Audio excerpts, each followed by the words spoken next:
So I actually, in my notes, have written a multitude of failures, and I just compiled a list of times.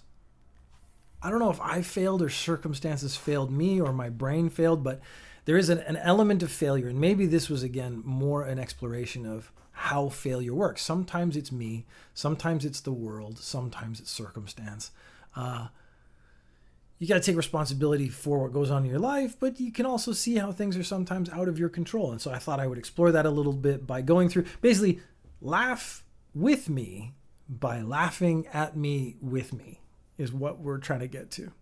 So like everyone who finishes university, and I was particularly bad at education, I was trying to get a job. And so I was just like, hey, throwing it out there.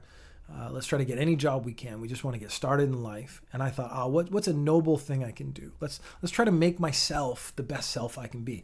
And I also maybe had taken on too much information from movies, like that things work out really nicely in the end, which I found in real life they don't really work that way. Like I've had a very blessed life, but at the same time, what my aspirations and my reality, there is a significant gap there. So I was trying to get a job right out of university, and I didn't really know how things worked. One of the things, university, high school, all education says it's supposed to prepare you for the real world, it's supposed to prepare you for stuff. It doesn't even come close. Like, I think middle school, elementary school should have a course on how to study. That's been a big sticking point for me for the last little while. It's been years now. While I think about education, is that education never teaches students how to study. They say, here's math, take this math and go study it. They don't tell you how to study it. Should I just copy it? Should I do like other activities? Should I make up my own formulas? Should I just look at it? Should I put it under my pillow and use osmosis? They don't explore anything. Because again, I think every kid's probably a little different. And so what's successful for one kid won't be successful for another. But you got to try the different ways to be successful and then find what works for you. So then by the time you get to junior high school, you know what kind of studying works for you. Therefore, you can study more effectively. When you're getting to the end of university and you're trying to get jobs and stuff, they got to tell you how jobs work. And that, I think, was maybe the first failure, was school has failed me miserably.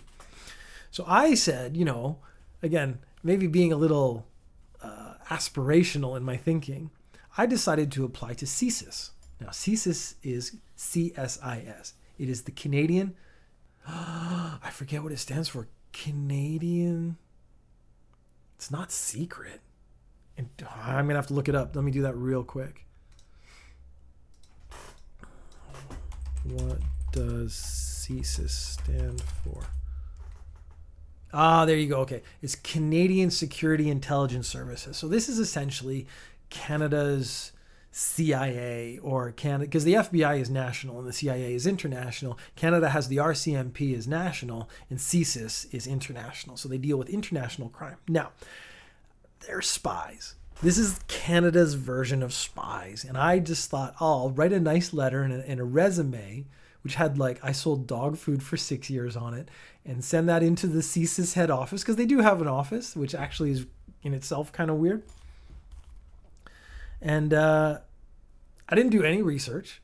I didn't think of what requirements they had. I didn't actually apply for a specific job. I just sent a letter to the Canadian Security Intelligence Services and said, I'd like to work for you. Now, with a little life experience, I see why this wouldn't have worked out. Because I don't think CSIS just accepts applications. I think they recruit. I think they're going to go to the military. They're going to go to police agencies. They're going to go to specific things. Perhaps banks, they need forensic accountants and whatnot. They're going to find the people who fit the roles they need, and then they're going to recruit them. They're not just going to take applications off the street. It's why you've never looked on Craigslist and seen an ad for CSIS agents. Now, I was realistic enough to think I'm not about to be a spy. I'm not going to be like the Canadian version of James Bond going around the world shooting things and solving crimes. I thought I will probably be doing a lot of data input. Maybe I'll get good enough at that I'll actually, get a job as a data analyst or compiling other people's information and doing stuff for them. I'm not even going to say good. I was pretty good with computers. I was adequate. I was better than average at the time. Certainly now that's not the case because computers have come so far. But at the time, I could have done some Excel sheets that maybe other people couldn't do. I could put some things together that other people do. So I sent them a resume and a cover letter, and I actually got a response, which I now in my head think this was very nice of them to not make fun of me. And then the response was a very short letter, and it just said, I don't know where you would fit in the organization. And it was a very nice way of saying, like, what the fuck are you talking about, you moron kid? But at the same time, it was respectful, and maybe he even took a moment to recognize, like, this kid wants to do something bigger, but just doesn't know how, which I think was the case. I wanted to do something good with myself in the world. I just didn't know how to do it yet. Anyways. So I did not get a job at Canadian Security Intelligence Services. And that's the first step to how I live my life now, is not a spy. So then I'm still looking for a job. This is the same era again. So I'm still in a situation. So now if I was going to get a job, I do a lot of research. I would find out stuff. I would make sure I know what I'm talking about before I made any sort of application. I've done internal interviews within the company I work in now, and I did as much research as I could to get as much background as I could so that I could present myself very well. Back then, I was just so ready to get a dream job out the gate that I just thought my brain was making things look good that were not good for me. So there was a company, and I saw an ad, and this was back then, because this is when I'm in my 20s. So the internet is functional and it exists, but it's not common. So most jobs, even at very technologically advanced companies, you would still send in a physical resume. So you'd send it in the mail. So I saw an ad. I think it was on the internet. It must have been on the internet. And it was looking for a script writer. Now, I am a pithy guy. Like, I drizzle sarcasm. I am artistic, and I've written lots of stuff. By that time, I'd actually written a full novel. We'll get to how that failed in a minute. I got quips. I could do it. I can write scripts. I could write scripts that dazzle people. I could even do drama. I could do serious stuff. Comedy is the hard thing to write. Drama is easy, comparatively speaking. So I got this. So what I did is I took some scripts that I had made for a mini internet show I had at the time. You can see that this aspect of my life has not changed much. And I compiled those scripts, and I made a list of other things I've written in amazing scripts I've put together. And then I wrote an original script for them, and I made this package. And I thought, man, this is a pretty good package. This has sketch comedy, has a little drama, has some novel things to it, like long form literature style writing. It shows that I am very diverse in my abilities. They're gonna be creaming their pants to get a hold of me. This is gonna be awesome.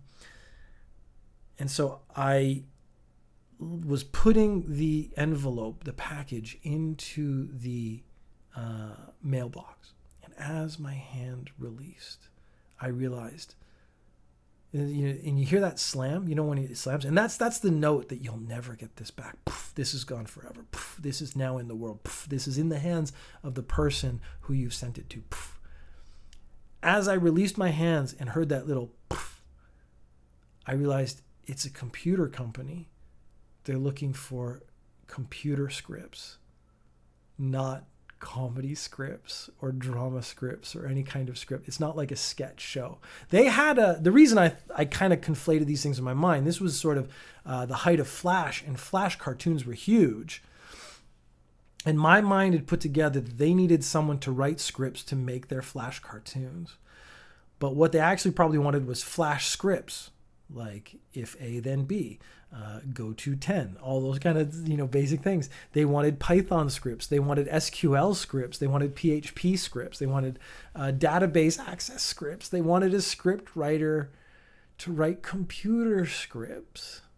And as I let go of that letter, in that moment, I realized this is wrong. I've not interpreted this the way it is in reality, and I've really messed up. And I couldn't get it back. Now, thankfully, the company never contacted me because I now felt enough sort of self-humiliation, self-embarrassment at how stupid I was that I was now dreading the call where they would ask me to come in and actually talk to them about scripts. And part of my brain was going, they're computer guys. What they're going to do is see this guy who's so dumb and has made this huge mistake. They'll bring him in, they'll sit down and talk to him, and it'll just be like this office joke. And I would have gone in because I was out of university. I was in debt. I needed a job. I would have gone in for the interview knowing that I had applied for a job that didn't exist, knowing that I was doing a thing that they were just laughing at. I still would have taken the shot, and that would have just added to the embarrassment. It would have been insane. I am thankful that they never contacted me. It is painful. I actually have a friend who ended up working at that company for a short time, and he said that it never came up. So they didn't sit around the office talking about that one guy who applied for a script writer doing scripts, but not actually computer scripts. But I mentioned in that story my first novel. Now, I actually have a tattoo of the title of the novel on my back, and there's a secondary story. I got it on my lower left of my back. It is inches away from being a tramp stamp because I got it on my lower back before tramp stamps were a thing. And then about 2 years later, girls all started getting like flurries or flashes or like barbed wire and shit across the bottom of their back above their butt. And actually all these slutty girls ruined my tattoo. But anyways, I wrote a book. And this was in university. I was actually very proud of it. The basic premise of the plot, there was actually two main characters. There was a police officer, and the police officer had this uncanny ability to always hit what he shot at. So one day he encountered a rapist who was raping a girl, and he shot him, but he could sell that. I did just explain tramp stamps because I needed to give context to there was a time before tramp stamps existed. Because before tramp stamps existed, if you got a tattoo on your back, on let's say your lower back, like I did, there was no negative connotation to it. There was no association with the tramp aspect. So I felt it was necessary to make sure everyone understood. I know I've had people say, like I say, I got this tattoo on my back. And I've had people go, do you not know what a tramp stamp is? Not realizing there was a time before tramp stamps. There was a time before that was a thing. So I have a tattoo on my shoulder, and I thought for balance, lower on the other side of the body on my back would be like a nice balancing feature of the tattoos. That's why I got it there. And then, honestly, like 2 years later, tramp stamps got wicked popular. Weird one I saw. No, whatever. I'm not talking about tattoos. Ignaz has just put in the chat in the 1800s. Yes, in the 1800s, that is when I got my tattoo. And in the 1850s, tramp stamps became popular. That's why you'll see so many cowboys talk about tramps. They're not actually talking about homeless people. They're talking about women with tramp stamps. So that's just a little more in-depth knowledge for cowboy lore from A CMcB podcast and chunkmcbeefchest. Anyways, now you've ruined the plot of my book. It was a shitty book anyways. I wrote it when I was in my early 20s, so you know it wasn't. I think it was, again, conceptually good. I think, again, I just need to work on, I needed to practice writing more. But the idea was that there was this guy, and if he shot something and he killed it, he knew inside. So as a police officer, he could say, you know, I shot at him and I hit him and he died, and that's just circumstances. Whereas deep down inside, he knew he shot him on purpose because he had essentially perfect aim. The secondary main character was a ghost, and the ghost had no context for what being a ghost was. So again, all media we've ever heard is that ghosts remain because you have something left unfinished. But the ghost himself didn't know what he had left unfinished. So he was going to try to find out what he needed to finish so that he could move on, not even knowing if there was a place to move on to. It was all conceptual. So he essentially tries to help the cop with some issues and solve a crime and whatnot.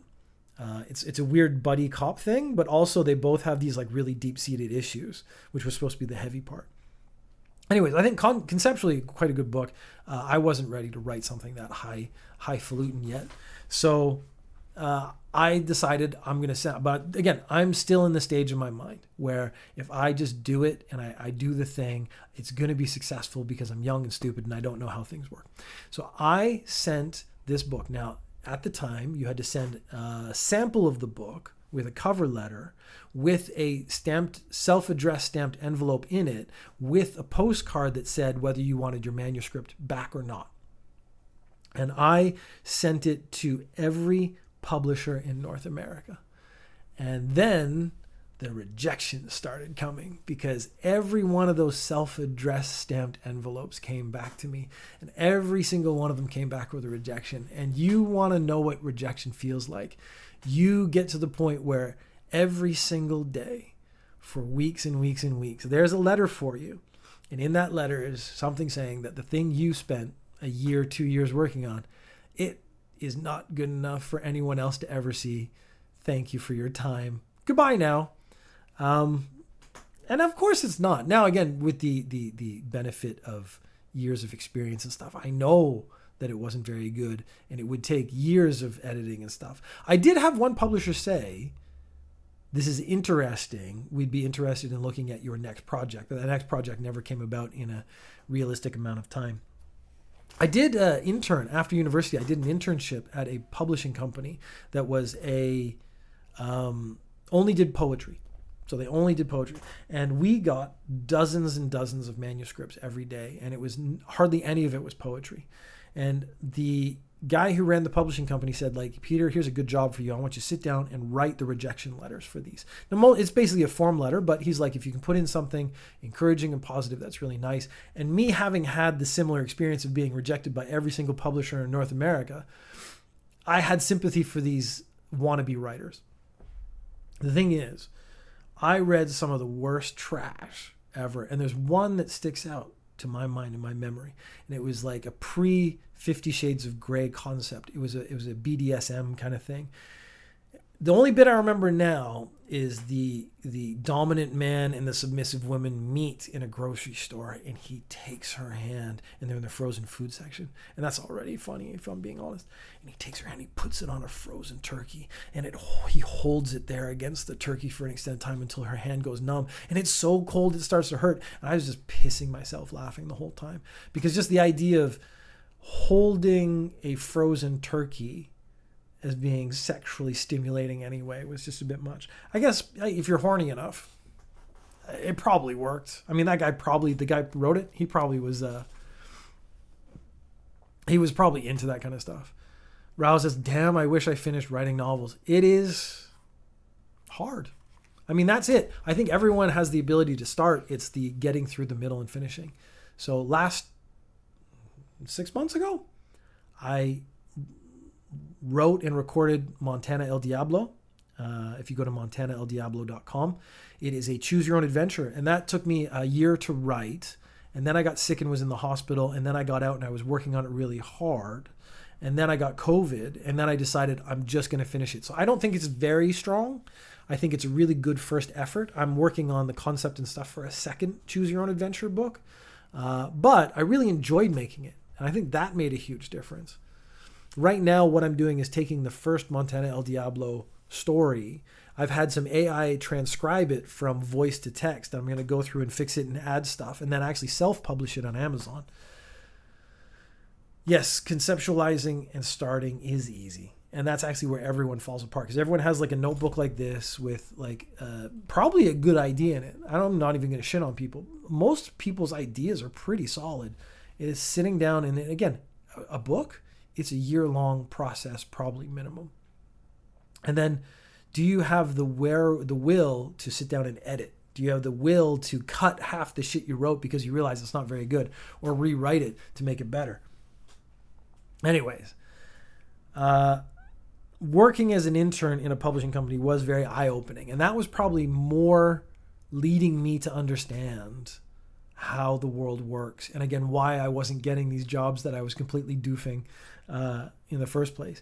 I did do, again, a very movie-like thing. I thought, oh, you know what I'll do? I'll take my novel that I've written. I'll leave it on the publisher's computer, and then one day he'll go, oh, what's this file I don't recognize? He'll click it open and start reading and go, oh, it's a novel by that young intern, that young, very handsome and intern with lots of hair. Oh my God, this is brilliant. I'm going to publish this. And then that would set off my publishing career. What actually happened is it was on his desktop. He just deleted it. He's like, I don't recognize that file. Boop, it was gone. So I've realized, like, the movie concept of how success works has no relationship to reality. And these lessons are the lessons that get us through there. So that's a lot of rejection I experienced. Very anticlimactic. Rao probably has not heard the story of the failure of my judo career, which, since we're here, I got one more story after this. This will probably be edited, but I have done judo my whole life since I was like 10 years old. So now I'm 50. I've been doing judo for 40 years. In university, I was on the university judo team. I really, really, really wanted to go to the Olympics, so I was like working really hard towards it. I was huge. So the body you see now is nothing. I was like Thor at one time. So this is how sad you can get if you don't maintain that. I was doing judo 4 or 5 nights a week and going to the gym 4 or 5 mornings a week, and I was sleeping 10 hours a day. I basically won half the country. So I got the West Canada part, and I went to the nationals. And so I'm in the nationals, I'm fighting, and then I have this moment, and this is getting towards that peak, that moment. And my opponent grabs 2 of my fingers and pulls them backwards. Now 50% of my mind thinks he did this on purpose to cheat. 50% of my mind thinks he did this as an accident. So he broke these 2 fingers. So this little finger, so you can close your finger all the way. This little finger doesn't. Like, I can do that and try to push it. It does not close because it was broken. Now, in the movie, not the movie, but in a movie, what happens is the hero gets injured, and then they maybe tape it up, or they go off and they take a break, and they use their heart, their spirit, to will them to win. So they go back in. And then they would, using some special move or so just the purity of their will to win and be better, they win the fight and they become the champion. I went out, 2 broken fingers. I taped them up to this 3rd finger. And I'm like, okay, I'm going to do it. I'm going to go back in. I'm going to be the hero that everyone's seen in every movie. They're going to make a movie about this guy right here. And I go in and I get my ass kicked, because judo is not a thing you can fight with only one hand. You need 2 hands to do it. Got absolutely destroyed. Got up. You have to bow. So I bow and I walk off. And that's when the tears just started like coming down the side of my face, because this is it. That's the end of my judo career right there. And that's reality. And again, it's not even sad. It's just, that's what happens. That's real life. Like, you get hurt. You don't become the champion. It ends your career. You try really hard. Sometimes that's not enough. And you can't just, like, it doesn't suck. It's just real life. So sometimes it sucks, sometimes it doesn't. So that was the end of my judo career. I ended up, though, but because I had that experience in judo, I came to Japan. And I have a really nice life in Japan, and I credit that to judo. So I think, yes, I lost this one thing that would have kept me in Canada, but I got this other thing that landed me in Japan where I'm actually really happy. So that's kind of the end point of what I would end up getting to, is like, how can I tell that one's actually better? If I become champion, I maybe would have had a shitty job and been doing judo the rest of my life in Canada, in a country where no one gives a shit about judo. Whereas now I've come to Japan, and as a mediocre player, I get this status because I'm a foreign guy who does a Japanese thing and does it really well, and really cares about it and wants to share it with other people, and they think I'm awesome. I have an immediate support group of friends. It's great. I think it's actually, in a way, probably better. And it's my last story. So again, this is the same period, end of university, trying to find jobs. I go on and I find an online job recruiter, and they're actually based in California. So I go, okay, I'll call them up. So I'm calling them long distance, and I go, hi, I'm in Canada. The job market's tough. I'm looking for jobs. I was wondering if there's anything available in your region, because California is very up and coming. This was like the beginning and the very soon the end of the first internet.com bubble. I talked to them for quite a long time, and then the recruiter said, come on down and I'll get you working. And I was like, okay, I will arrange that. Hang up, immediately start looking for tickets to San Jose. How much do they cost? I talked to my parents because, again, I'm in debt. How can I afford to go and get a job? But if I can get a job in California working for a computer company, I'm going to be making tons of money really soon. So this is worthwhile. Let's try it. So I borrow money. I get an airplane. I book a hotel, really cheap, shitty, so cheap hotel. I'm in San Jose. I call up the recruiter and I go, yeah, so I'm here. And you can just hear this pause on the other end of the phone. They're like, what? I go, well, I'm here. You said, come on down and you get me working. So I came on down and I'm here now. What's the next step? And they go, oh, and then they try to talk around it. I'm like, oh, for fuck's sakes. They were being euphemistic. They were not being honest or direct. They weren't being real. They were just saying this because they're essentially a salesperson. So they talked to me for a bit and they're like, oh, well, let me make some arrangements and I'll call you back. They didn't call me back. So I started calling the agency that they worked for, and I got passed on to someone else who's like, come on in. But I'm like, I've now hit like deep, deep depression at this point. Come on in. We'll see what we can do. I come in. I mean, we haven't talked about visas or anything. So there's no way I can get a job in America. You can't just show up in America and get a job. You need a green card. You probably need the job before you can get all the shit I would need to get a job. So I'm now in a position where I'm in San Jose. I have spent more money than I have. I'm completely lost. I'm sitting in this shitty little hotel. And this notification comes out. And they call the hotel. They call the room. And there's been a chemical leak up the road at this big factory. And what they're saying is, please don't leave your room under any circumstances. So I can't even go like walk around. This is like San Jose. It's like sort of the bright, sunshiny California weather. No, I can't go outside. Go, get a drink somewhere. No, you can't go outside. I have to stay indoors. I'm staying in this place. And at this time, again, this is late 90s, early 2000s. HBO exists, but it only plays 2 movies a day and it just plays them on loops. So I don't remember what the other movie was, but I watched Stuart Little 4 or 5 times in a 24-hour period because I could not leave my hotel room. I couldn't leave the place I was staying. I was in the depths of depression. I found it difficult to motivate myself to do anything, and I'm just watching Stuart Little over and over and over again. And it's talking about like, if you have big dreams, you'll like be successful. And all I'm doing is sitting in this shitty hotel room with chemicals apparently all around me, probably giving me cancer as I speak, being as unsuccessful as humanly possible. And I think Stuart Little lied to me.